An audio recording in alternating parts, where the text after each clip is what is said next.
देख रहे हो इसका मतलब आपकी आंखें खराब है, आप अंधे हो भाई। जैसे किसी के सामने शीशा पड़ता तो अपनी आंखें बंद होती है ना, पड़को पड़ना, चिल्का पड़ना उसका। तो जैसे ही वो आपके शीशा आएगा सामने तो आपकी आंखें बंद हो जाएगी। आप उसके सामने देख रहे हो, इसका मतलब आंखें बंद नहीं हो रही, इसका मतलब आपको पता नहीं चल रहा शीशा है या नहीं है। कान के पास में झुनझुनिया बजाया जाएगा आपके, तो आपको ऐसे लड़के क्या रहे शोर मचा रहे हो, कहीं आप ऐसे खड़े उनको लगेगा बहरा है। तो गांव में यूं कई चीजें सिखा के ले जाते हैं दूल्हे को ये तक सिखा के लेके जाते हैं हंसना नहीं है। इसलिए गांव का दूल्हा कभी भी अपनी शादी में हंसता, बेहद सीरियस मोड में रहता। गांव वाले दूल्हे की आप शादी के एल्बम देखो, सब में गांव में कहते हैं कि दूल्हा हंस गया तो अकाल पड़ जाएगा, तो दूल्हा हंसता नहीं। इसलिए फिर अब हंसी तो आए, वहां महिलाएं अंदर हंसी ठिठोलियां और करती है, तो हंसी और आए, फिर दूल्हे को देते हैं रुमाल। तो अब गांव वाले दूल्हे तो यूं बैठे रहते हैं, रुमाल लगा ना, मरोगे। ये 4-5 घंटे की सजा होती है, सजा हो अंदर ले जाने के बाद। और फिर आदमी को गांव में तो ये हो रहा भाई इसके साथ और कोई नहीं है, अकेला जाएगा। अब बेचारा अकेला बैठा हुआ अंदर, तो समस्या कई हो जाती है।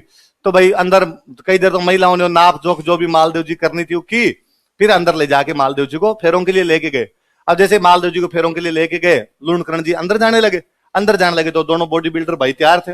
उनका इधर किधर घूम रहे हो आप, इतनी दूर से मारवाड़ से बारात आई है, ये तो नहीं कि साथ में बैठ के थोड़ी बातें करें, कोई 2-4 पैक लगाएं साथ के अंदर, क्या तरीका इधर उधर घूम रहे हो, आजा बैठो लो हम पैक बनाता हूं, आप पियो दारू पियो।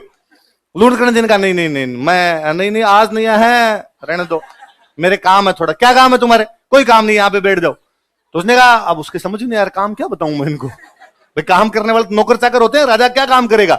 तो उसने कहा मुझे कन्यादान करना है। मुझे क्या करना है, बोले मत बनो, कन्यादान कोई कर देगा, आपकी जरूरत है बैठ जाओ। अरे मैं लड़की का बाप हूं। उसने कहा बस देख लिया हमने, चुपचाप बैठ जाए। और गांव में ये जरूरी भी नहीं होता कि लड़की के पिता कन्यादान करे। मैंने तो गांव में यदि 100 शादियां होती है तो 100 में से 99 शादियों में लड़की का पिता तो कन्यादान पक्का ही नहीं करता। ताऊ जी कर देंगे, दादाजी कर देंगे, चाचा जी कर देंगे, बड़ा भाई कर देगा। सबसे बड़ी बात है पंडित जी को जो दिख जाएगा उससे करवा लेंगे, किलो आ कर दो। ये मैंने शहरों के अंदर ही आके देखी चीजें। शहरों में 2 चीजें बड़ी जोरदार देखी कि एक तो ये कन्यादान वगैरह ने एकदम लड़की के जो पिताजी होंगे वो कन्यादान करेंगे, या फिल्मों वाले दिखा दे लड़की के माता पिता को बुलाइए और माता पिता आके बैठते हैं वो कन्यादान करते हैं। या मैंने शहरों में फिल्मों में ये देखा कि लड़की की शादी में लड़की के भाई भी तैयार होते हैं, मतलब वो नए कपड़े पहनते हैं और लड़की के भाइयों के भी नए कपड़े हैं।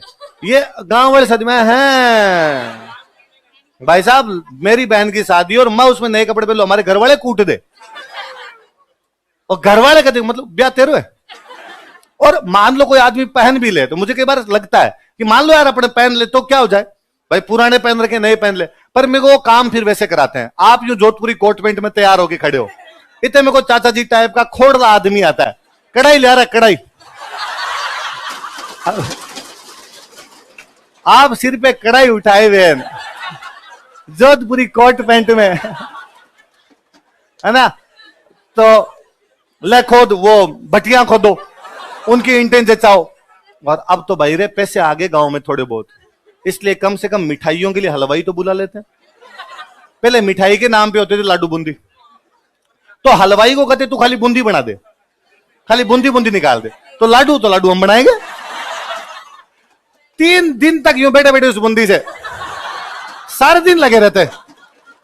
ये ना ये भूखिए मतलब जिम से टाइट नहीं होते जितने हम लाडू बना के टाइट हो जाते।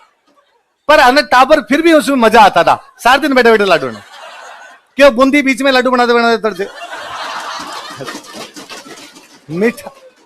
मीठा कहां पड़ा था भाई साहब, मीठे के लालच में अगर बूंदी तो मिलेगी, बूंदी खाने के चक्कर में लाडू बना लेंगे अपने।